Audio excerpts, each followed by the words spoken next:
My name is Dana Tully, and I'm 30. I used to think calm was a love language. Like, if I didn't yell, didn't accuse, didn't spiral, then I was being mature, steady, safe. Turns out calm can also be a blindfold. I met Evan 4 years ago at a mutual friend's birthday party, one of those loud, sticky floor nights where everyone's laughing too hard and pretending they don't have Monday morning. Evan was wearing scrubs because he'd come straight from the hospital, hair still damp like he'd washed his hands 1,000 times. He was a nurse, a good one. The kind who remembered details, what patients liked in their tea, what songs calmed them down, which jokes made them smile. He looked at me like I was something he could finally rest his eyes on. We move fast in that way that feels romantic until it isn't. By year 1, I was basically living with him in his downtown 2-bedroom, nice building, decent view, and a lease that was in his name from before we met. It was his place, technically, but I paid like it was ours. I make almost double what he does. Project work, job sites, long hours, steel-toe boots, and spreadsheets. Evan used to tease me that I smelled like concrete and expensive shampoo. I paid around 70% of the rent without resentment because I believed in partnership and because I loved him. Here's the thing about me and jewelry. I'm hopeless. Not cute, quirky, hopeless. Like genuinely dangerous with a credit card. I once bought Evan a sleek silver bracelet for our anniversary. I thought it looked classic. He stared at it like I'd handed him a snake. "Dana," he said gently, "it's very you." Which is boyfriend code for please never shop for me again. So when I decided I was finally ready to propose, I did what I always did when I didn't trust my own taste. I called a friend. Not my friend. His. Marcus. Evan's best friend since nursing school. Marcus is the kind of guy who doesn't do drama, doesn't fish for attention, and somehow always ends up being the adult in the room. He's blunt, but not cruel. Protective, but not possessive. And most importantly, Marcus actually understood what Evan liked. When I told him my plan, Marcus went silent for half a beat, and then he let out this low laugh, like he'd been waiting years to hear it. "It's about time," he said. "He's been acting like a husband for months anyway." I told him not to say that. It made my stomach flip in a way I didn't want to analyze. We set it up for Saturday, the perfect window. Evan said he was going to visit his sister Kayla and her new baby in the suburbs. Feeding schedule chaos, he'd said, rolling his eyes in that affectionate way people do when they're pretending to be annoyed by family. Saturday morning, Evan was up at 8 a.m. That alone should have been my first warning. Evan's sleep schedule was wrecked from night shifts. On weekends, he usually slept until noon, like a cat in a sunbeam. But that morning, he was already showered, hairstyled, cologne on, wearing his good jeans, the ones he never wore unless he wanted someone to notice. He kept checking his phone, over and over, like it was breathing for him. I watched him in the mirror while I poured coffee. He smiled at the screen, a private smile, a quick one, like a secret slipped between teeth. When he noticed me watching, he turned the charm on fast. "Hey," he said, leaning in to kiss my cheek. "Kayla needs me early. Baby stuff. Don't wait up." He said it like it was normal, but his hand was already on the doorknob, like if he stood still too long, something would catch him. I forced myself to smile back. "Okay, drive safe." He kissed me again, quick, soft, practiced. And then he was gone. The second the door clicked, I texted Marcus. "Coast is clear." Marcus showed up 20 minutes later with coffee and his iPad, like he'd prepared for battle. He'd made Pinterest boards. Plural. "I didn't know if you wanted classic, modern, minimalist, rich person who doesn't want to look rich," he said, swiping like a man on a mission. I laughed. A real laugh. Because for a moment this all felt light. Good. Like the kind of secret that builds a future instead of burying it. We narrowed it down to 3 options at Marino's on 5th Street, this upscale jewelry place with velvet trays and soft lighting designed to make you forget numbers have meanings. Marcus insisted we go in person, so we did. In the store, under bright glass and polite smiles, I chose a stunning round cut with a platinum band. Simple, clean, timeless. The kind of ring that costs more than my first car. Marcus stared at it, then at me. He's going to cry. I swallowed the sudden lump in my throat. I hope so. I handed over my credit card. Just like that, I was $10,000 poorer and engaged adjacent. Marcus held the bag on the way out like it contained something fragile and sacred. "Do not," he warned, "put this down anywhere. You'll forget it and accidentally propose to a stranger." We grabbed lunch after. Nothing fancy, just sandwiches, because we needed somewhere to sit and breathe. And the whole time, there was this warm hum inside me, like I was walking toward a life I'd chosen on purpose. When we walked back toward my car, I realized something practical. I should check when Evan was coming home. Because the last thing I needed was him walking in while I was hiding a $10,000 ring like a raccoon with stolen treasure. I pulled out my phone and texted, "Hey babe, what time are you heading back?" Thinking Thai for dinner. His reply came in less than a minute. "Going to be late. Met up with Marcus for shopping. Won't be back till 8 or 9. Order without me. Love you." I stopped walking. Read it again. Then again. My fingers went cold around my phone. Slowly, I turned to Marcus. Marcus was right beside me, holding the Merino's bag. Very much not shopping with Evan. I didn't say anything at first. My brain tried to fix it by force. Maybe Evan meant later. Maybe he mixed up names. Maybe. Marcus saw my face and reached for my phone without asking. He read the text once. The color drained from his face so fast it was like someone pulled a plug. "Oh," he said, voice flat. "Oh, Dana." We stood there on 5th Street with the ring bag between us like a bomb. Evan had used Marcus's name as an alibi. Not by accident, not by mistake. Deliberately, cleanly, confidently. Marcus's expression flickered through confusion, rage, and something that looked like grief. "Text him," Marcus snapped, already unlocking his own phone. "Ask where he is. Tell him—" I grabbed his wrist. "Don't," I said, sharper than I meant to. Marcus froze, then looked at me like I'd surprised him. My pulse was loud in my ears, but my voice came out steady. "If we tip him off," I said, "he deletes everything." Marcus swallowed. "So you think he's—" I didn't answer. I didn't want to speak it out loud. Instead, I opened the location app Evan had insisted we share for safety. He'd set it up years ago, worried about me driving home late from job sites. "See," my brain tried to say. "He cares." I tapped his name. A little blue dot appeared. Not in the suburbs. Not near Kayla. Not at a mall. Not anywhere that matched his story. The dot sat in one place, like it owned the ground beneath it. The Riverside Luxury Apartments. My stomach sank, because I knew exactly who lived there. Tara. Evan's ex-girlfriend. 2-year relationship before me. Ancient history, he'd called it. "We're not in contact," he'd promised. "She's crazy, Dana. You'd hate her." Marcus leaned closer, saw the screen, and whispered a curse under his breath. "You have got to be kidding me," he said. "Tara?" The world didn't tilt. It didn't explode. It just went quiet, like someone had shut a door inside my chest. Marcus started pacing, hands in his hair. He used my name. He used my name like I'm some cover story. His anger wasn't just loyalty to me. It was humiliation, betrayal. Evan hadn't only lied to me. He'd pulled Marcus into the lie like collateral. I stared at the blue dot, unblinking.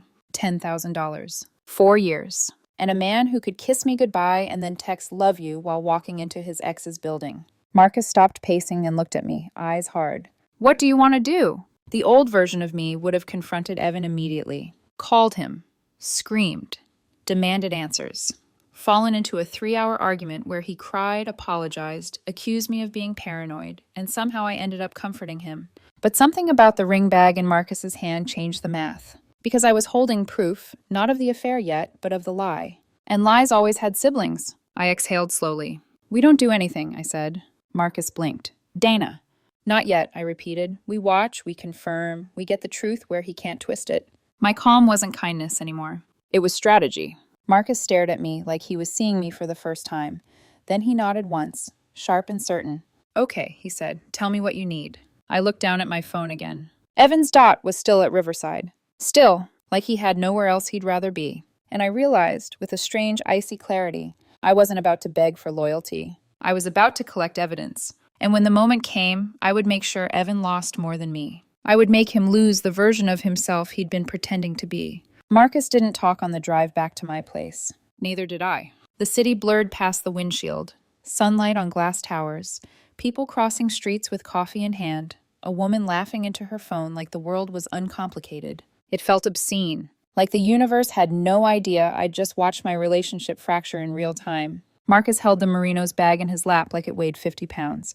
Every so often his jaw would clench, and I could tell he was replaying that text over and over. "Met up with Marcus for shopping. Love you." He wasn't just angry, he was insulted, used. When we got to my apartment, I parked and sat there with the engine off. The silence in the car was thick, almost physical. Marcus finally spoke. "He's still there." I checked the location again.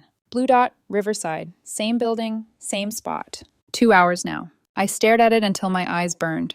"I don't understand," Marcus said, voice tight. "Evan, he's not stupid. He's careful. He's always been careful." That word careful hit like a shard. Careful meant this wasn't impulsive. Careful meant this had structure, routine, practice. I unlocked my phone and scrolled through my messages with Evan. The last one he'd sent before leaving that morning was a heart emoji and a stupid meme about nurses surviving on caffeine and spite. My throat tightened. I forced myself to swallow it down. Okay, I said more to myself than Marcus. We need facts. Marcus leaned forward. You want me to call him? Or... No. My voice came out flat. If he hears your voice, he'll know something's wrong. And if he knows, we lose the advantage. Marcus stared at me. Advantage? I looked at the ring bag. Right now, I said. He thinks he's in control. Marcus's face twisted. He's been using me as an alibi. And that means, I said softly, he's been lying for a while. A beat. Then Marcus exhaled hard through his nose. Okay, fine. Facts. How do we get them? I didn't answer immediately because the next part, the part that required crossing a line, was sitting in the back of my mind like a locked door. Then it clicked open. Evan never logged out of anything. Ever. It used to be a joke between us. How his brain could remember medication dosages and patient charts, but couldn't remember his Netflix password unless it saved automatically. And because he trusted me, or because he assumed I'd never look. I walked into our bedroom, my boots heavy on the floor, and stared at the nightstand. His iPad was there, charging. Screen dark, innocent. Marcus followed me to the doorway, hesitated like he was witnessing something sacred being ruined. Donna, he said quietly. I looked back at him. If I do this, it's over. Marcus's eyes were glossy, with something like regret. It's already over. You just haven't heard it out loud yet. That was the first time that day my chest loosened enough to breathe. I picked up the iPad. No passcode, because we trusted each other. The irony almost made me laugh, but it came out as air. I sat on the edge of the bed and opened his messages first. Regular stuff. Group chats, hospital gossip, Kayla sending baby pictures, an older aunt with chain messages. Normal. Then I opened Instagram, scrolled, clicked DMs. At first, it was clean. Threads with coworkers, threads with old classmates, threads with people selling concert tickets. I almost felt relief, stupid, reflexive relief, like I wanted to be wrong more than I wanted to be right. Then I saw it, a muted thread. No notifications, no pop-ups, hidden under the surface like rot behind fresh paint. Her name was right there, Tara. My fingers hovered a second before tapping. Marcus moved behind me, his shadow falling across my shoulder. The thread opened, and everything went cold. Not in the dramatic, cinematic way people describe heartbreak. Not like a crash. More like stepping into a freezer and realizing the door locked behind you. Messages going back months. 6. Photos I didn't want to see. Inside jokes I didn't understand. Plans built with ease. And then, like the universe wanted to make sure I had no room for denial, the exact line from earlier appeared in a message from Tara. Saturday works, same time? Evan's reply. Yeah, I'll be gone all day. Tara. What about her? Evan. She's ring shopping with Marcus. My vision blurred. Marcus made a sound behind me, a sharp inhale like he'd been punched. I kept scrolling because stopping meant breathing, and breathing meant feeling. Tara. Poor girl. Evan. I know, I feel bad. Then a pause, then... But you're the one I can't stop thinking about. I heard Marcus whisper, no, no, no. My hands started shaking, but I forced them steady. More messages. Tara sending selfies. Evan responding with heat and familiarity that made my skin crawl. Then the gut punch, plain and simple. I love you. Not to me. To her. I kept going. There were logistics, like an operation. Tell her you're working late. Use me or Marcus. She won't question it. You have to start saving. You can't keep taking her money forever. Evan. I'm not. I pay my share. Tara. Stop lying. You told me she covers most of the rent. Evan.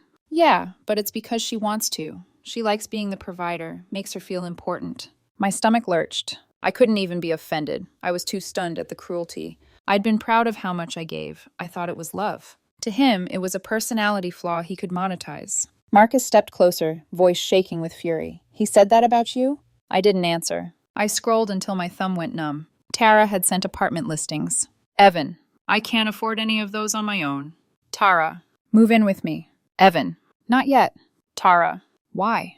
Evan. Because if she finds out before I'm ready to leave, she'll lose it. I need to be strategic. I'm building my exit fund. Exit fund. A fund built from my rent payments, my groceries, my shared savings. My trust. Marcus grabbed the edge of the dresser like he needed something solid. Oh my God, he whispered. Oh my God, Dana. My throat ached. My eyes burned. I blinked hard, and the tears still fell anyway. Silent, hot, humiliating. I wiped them off with the back of my hand, angry at myself for producing anything soft. Then I did the next thing. I started screenshotting everything. Every message, every date, every plan. Marcus watched, and I could feel his anger vibrating behind me. Send them to yourself, he said. I airdropped them to my phone. Then I cleared the recently viewed and closed the app like I'd never been there. I sat back on the bed and stared at the iPad in my lap. $10,000. 6 months of lies. 4 years of a relationship that apparently meant less than a muted DM thread. Marcus sat beside me carefully, like I might shatter if he moved too fast. I'm sorry, he said, voice raw. I didn't know. I believed him. Marcus was blunt, but he wasn't cruel. If he'd known, he would have told me. But guilt still shadowed his face. He used my name, Marcus said, jaw tight again. He made me a shield. I nodded slowly, staring at the floor. And then, without warning, a different thought slid into place. Sharp and bright. Evan's birthday, 1 week away. The huge party at Lucia's, the trendy upscale Italian place his cousin managed. Private room. Exposed brick. Edison bulbs. The kind of setting built for photos and fake perfection. Evan had been planning it for months. He wanted that night. He wanted the attention, the performance, the storybook moment. And suddenly, I understood something in my bones. If I confronted him now, he'd cry. He'd twist it. He'd tell me Tara meant nothing, that I was overreacting, that I invaded his privacy. He would steal the ending. No. If Evan had been strategic, then so could I. I stood up, the iPad still in my hand, and walked to the living room. The Merino's bag sat on the coffee table like a quiet accusation. Marcus followed me. What are you thinking? He asked. I looked at him, Evan's best friend, the one Evan trusted enough to use as a cover, and I realized I'd gained something Evan hadn't expected. An ally inside his world.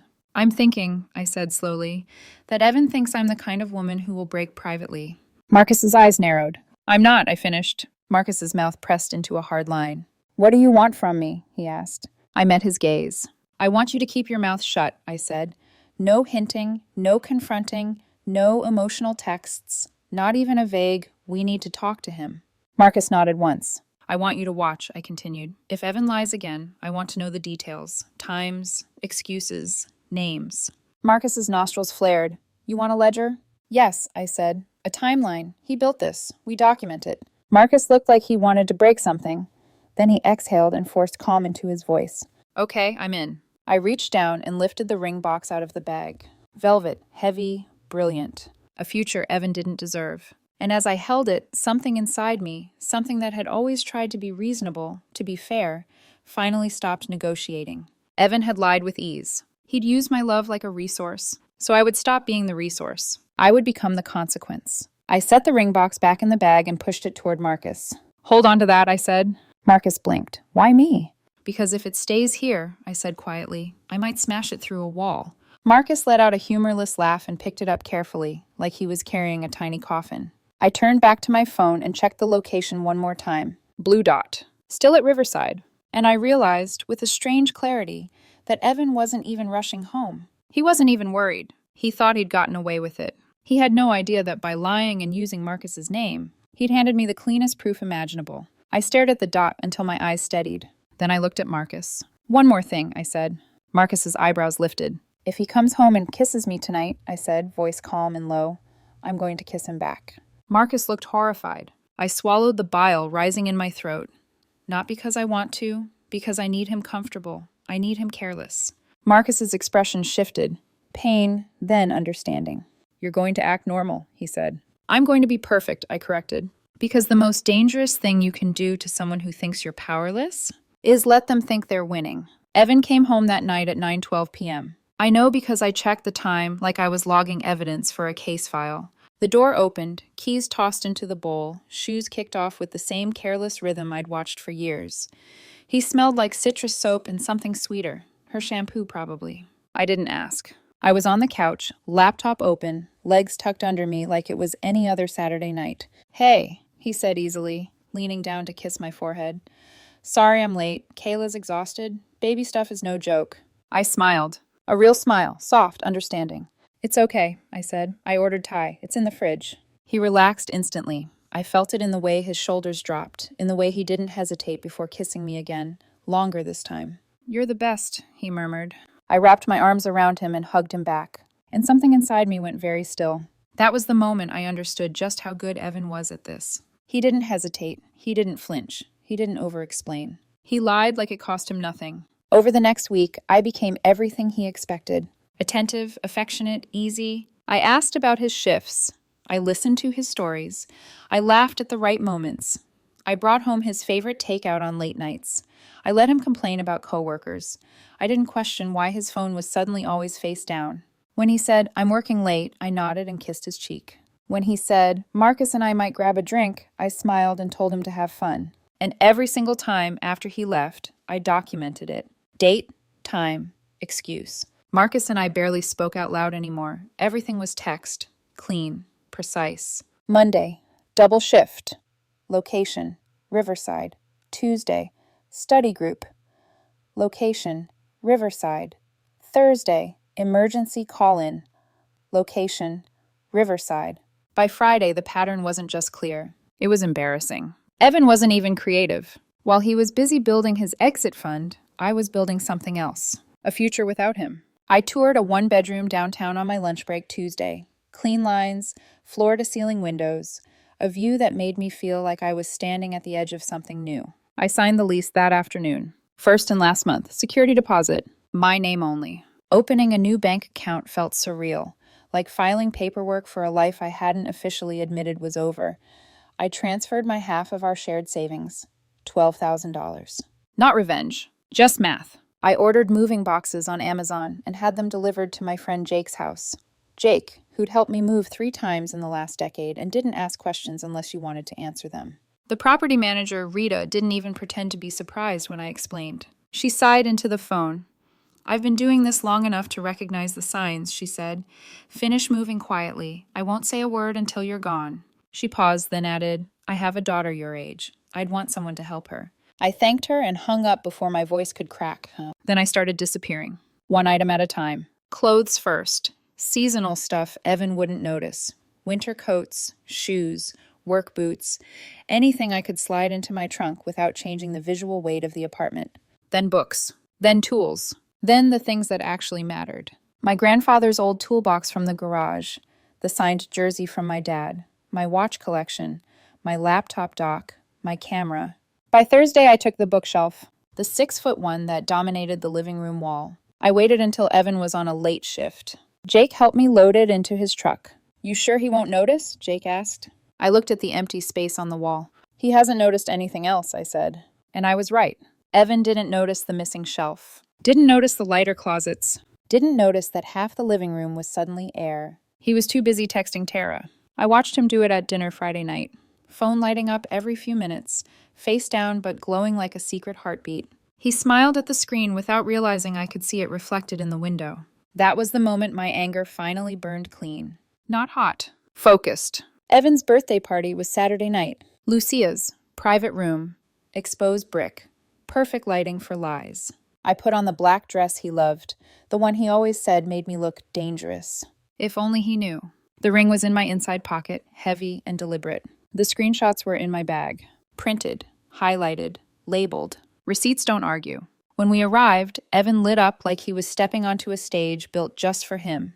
He hugged everyone, accepted compliments, played the role. I smiled beside him and shook hands with people who had no idea they were about to watch a life collapse. I saw Tara in the corner. She looked nervous. Good. Marcus caught my eye across the room and gave me a single nod. Dinner passed in a blur of laughter and clinking glasses. Then came the toasts. His sister, his cousin, childhood stories, nursing school chaos. And then Marcus stood. "I think," he said, voice steady, "Dana should go next. She's been planning something special." The room turned toward me. Evan's eyes widened. Hope bloomed across his face. He thought this was it. I stood, reached into my pocket, and pulled out the ring box. The silence was immediate. Total. I opened it. Gasps. Smiles. Evan's hands flew to his mouth. I let it breathe. Then I started talking. "I bought this ring last week," I said calmly. $10,000. Marcus helped me pick it out. Marcus stepped closer, face unreadable. "I planned to propose," I continued, "because I believed in us." Evan was crying now. Happy tears. Relief. Then I tilted my head slightly. And then Saturday happened. The air shifted. I described the morning, the shopping, the text. I quoted him, word for word. His smile cracked. Just a little. I turned to Marcus. Funny thing about that message, I said. Marcus was with me, holding this ring. Whispers rippled. Evan tried to speak. I kept going. I checked location sharing. Evan wasn't with his sister. He wasn't shopping. He was at the Riverside Luxury Apartments. I looked straight at Tara, where his ex-girlfriend lives. The room exploded. Evan shouted about privacy, about trust. I laughed. Then I pulled out the screenshots. Dates, messages, plans. The muted thread. The exit fund. The rent. The lies. Faces drained of color. Someone gasped. Someone swore under their breath. I handed copies to his sister, to Marcus, to his coworker Jennifer, who went very still when I mentioned falsified timesheets. Evan collapsed into apologies and rage and denial all at once. It didn't matter. I closed the ring box. Set it on the table. That was the proposal, I said. This is the ending. Then I walked out. Marcus followed. So did his sister, crying, apologizing, furious. Behind us, the party shattered. I didn't look back. Because the truth doesn't need an encore. I didn't sleep that night. Not because I was replaying the party, though it did loop in flashes, but because my body didn't know what to do without the constant background noise of Evan. No footsteps, no phone buzzing every few minutes, no low hum of a man lying comfortably beside me. Just silence. And for the first time in years, the silence didn't feel lonely. It felt honest. Marcus drove me home from Lucia's. We didn't talk much, just enough to check in. You okay?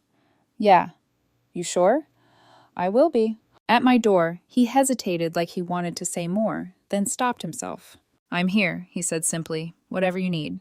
I nodded. I know. That mattered more than anything else he could have said. The fallout came fast. By morning, Evan had blown up my phone, missed calls, texts swinging wildly between apology and anger. I made a mistake. You humiliated me. We need to talk. You went too far. I didn't reply. Rita confirmed my move out was processed. Lease clean. No penalties. My name gone. Jennifer, Evan's co-worker, filed a formal report. What started as a rumor turned into an audit. Timesheets didn't lie. Cameras didn't forget. Within weeks, Evan was placed on administrative leave. Tara didn't stick around long enough to be blamed for it, but she didn't escape untouched either. Affairs feel exciting until HR gets involved and reality clocks in on time. I heard through his sister that Evan had moved out of the apartment. Downsized. Way down. Funny how fast exit funds disappear when they were never really yours. My new place felt like possibility. Clean lines. Sunlight. No echoes of arguments that never quite happened because I'd always swallowed them first. I unpacked slowly, deliberately. I hung my jackets where I liked them. I set my books where they made sense to me. I put the bookshelf back together and smiled at how solid it looked against a wall that belonged to no one else. Marcus came over once to help carry a table. Just a table. Nothing symbolic. We worked in easy silence. Comfortable, familiar in a new way. When we finished, we sat on the floor with takeout containers between us, backs against the couch. You know, Marcus said carefully, I keep replaying that night. I glanced at him. The party? Yeah, he exhaled. Not because of Evan, because of you. I raised an eyebrow. What about me? You didn't yell, he said. You didn't beg. You didn't apologize for being hurt. You just told the truth and walked out. I shrugged. I was tired. Marcus nodded slowly. Yeah, I think that's what scared him. We shared a quiet smile. Then he stood, wiped his hands on his jeans. I should go. At the door, he paused again. I meant what I said, he added. I'm here. I know, I repeated. This time it sounded like a promise. We didn't rush anything. 4 months passed before either of us crossed the invisible line. Texts turned into longer conversations. Conversations turned into dinners.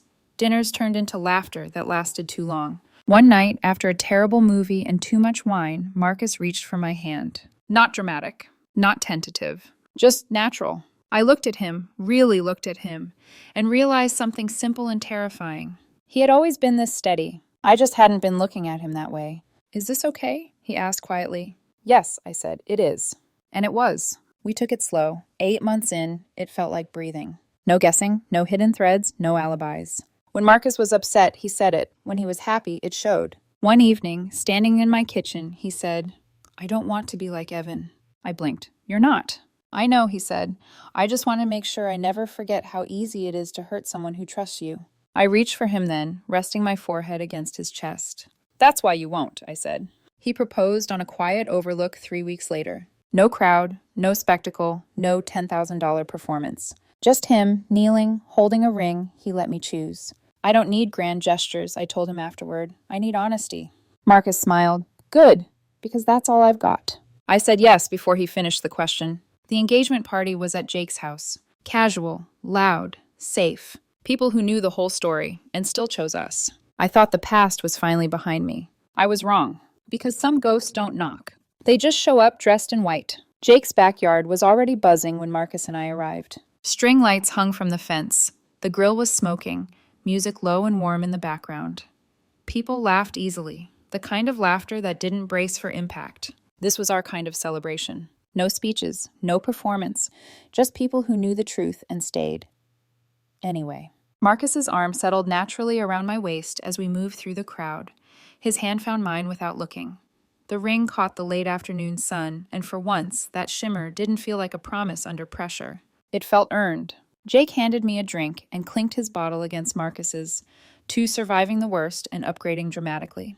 Laughter rippled. That's when I felt it. That subtle shift in air, like a room noticing something before the mind catches up. Conversation stuttered. Someone stopped mid-laugh. Marcus's grip tightened just slightly. I followed his gaze, and there he was, Evan, walking up the driveway like he belonged there. White shirt, too clean, too intentional, the kind of outfit someone chooses when they want to be noticed. I didn't feel anger. I felt distance, like watching an old movie you no longer recognize yourself in. Marcus exhaled slowly. You want me to? Not yet, I said. Let's see what he does. Evan moved through the crowd with cautious confidence, eyes scanning until they landed on us, on Marcus's hand in mine, on the ring. His expression fractured. Not heartbreak. Entitlement. He stopped a few feet away, forcing attention simply by existing where he wasn't wanted. Dana, he said, like my name still belonged to him. Wow, so it's true. I tilted my head. You weren't invited. He smiled thinly. I just wanted to congratulate you, both of you. Marcus didn't move, didn't speak. I stepped half a pace forward. You already did that, I said calmly, at your birthday. Evan's jaw clenched. That didn't need to happen the way it did. I laughed softly. Not cruel, not loud. It happened exactly the way it needed to, I said. His eyes flicked to Marcus. So this is how it works now? You help her plan my proposal, then you take my place? Marcus finally spoke. His voice was level, dangerous in its restraint. I didn't take anything from you, he said. You handed it over. The crowd had gone quiet. Evan's face flushed. You think you won something? I looked at him then, really looked. The dark circles under his eyes, the tension he couldn't hide, the man scrambling to feel important again. I didn't win, I said. I woke up. That's when Jake appeared beside him, carrying a pitcher. Full, bright red punch, sloshing dangerously close to the rim. Hey, Jake said cheerfully. You must be lost. Evan scoffed. I'm talking. Jake nodded. Yeah, that's the problem. Before anyone could react, Jake tipped the pitcher. Not a splash. A flood. Red punch poured over Evan's head, soaking his shirt, dripping down his face, staining white into something chaotic and ruined. Gasps. Then laughter. Then someone clapped. Hard. Evan stood frozen, punch running off his chin, eyes wide in disbelief. Jake set the empty pitcher down gently. Oops. My bad. Silence. Then, oh my God. Jake. Worth it. Evan finally found his voice. You're insane. Jake shrugged. Maybe, but I'm not the one crashing my ex's engagement party. He leaned in just slightly. You should go. Evan looked at me. For the first time, there was no anger in his eyes. Just confusion. Like he couldn't understand how completely irrelevant he'd become. I met his gaze without flinching. You don't belong here, I said simply. No speech. No explanation. Just truth. Evan wiped his face, glanced around at a crowd that had already moved on, and turned away. No one watched him leave. The music came back on. Laughter resumed. Life continued. Later, Marcus and I sat on the porch steps, the sky deepening into evening. You okay? He asked quietly. I rested my head against his shoulder. Yeah, I really am. He smiled. Good, because this life, it's ours. I looked at the people inside, friends, family, chosen and earned. The ring on my finger felt light. Not because it meant less, because it meant right. I didn't need tracking apps to know where Marcus was. He was right here. And for the first time in my life, calm didn't mean silence. It meant peace.